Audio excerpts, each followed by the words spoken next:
Hi, Donna Gallant again. I just had a request from somebody that wanted to use salt and didn't know how to use it in watercolor. So I have done up a couple little sheets here.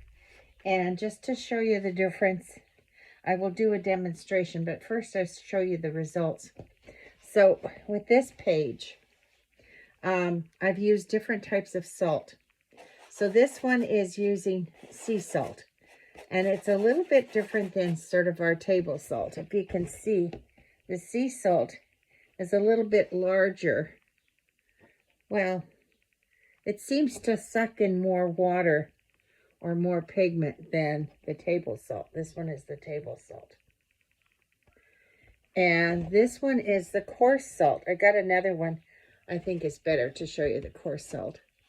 And this one is the ground salt, you know, like it is the big salt, but it's ground up.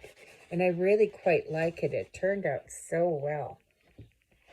Okay, so here is another table salt. It's still got salt on it, but it's dry. So you can see, look how lovely that is. So what kind of things could you use it for, you know? Now, there's another technique that I've been doing, and it's called the sliding salt technique. It's a little bit harder to master, so I really won't demo it because it's really tricky. But I will show you how to apply water and salt. Where's my brush? Okay, so I've just got a little piece of paper here. Just turn that around. Okay, and actually, get rid of some of this other paper. There we go.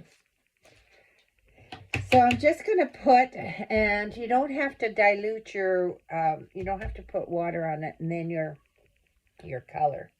I'm just going to take my pigment. I always mix it in a tray, you know, so I get sort of the right consistency. And you're just going to apply your watercolor on here. So I am going to use the sea salt for this. I don't have the other one handy. So all you do, you put your pigment on, make sure it's wet enough, and then sprinkle your salt on top and let it dry. And within a matter of minutes, you'll start to see what it does. It's hard to tell right now because it's all wet.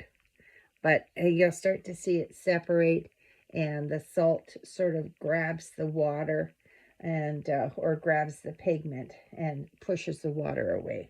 So it's really kind of cool. One thing I did want to show you that's a little bit different is you can put salt in your water. So you see the difference in color. This is the same color. So this has a salt in the water, salted water, and this is no salt. So this is much more intense than this color.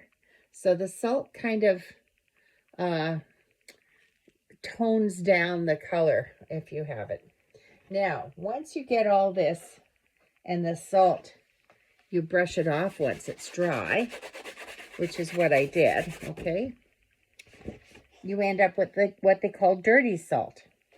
So here's one that I just did. And I put my dirty salt on clear water, like a watercolor wash. Now, is this ready to come off?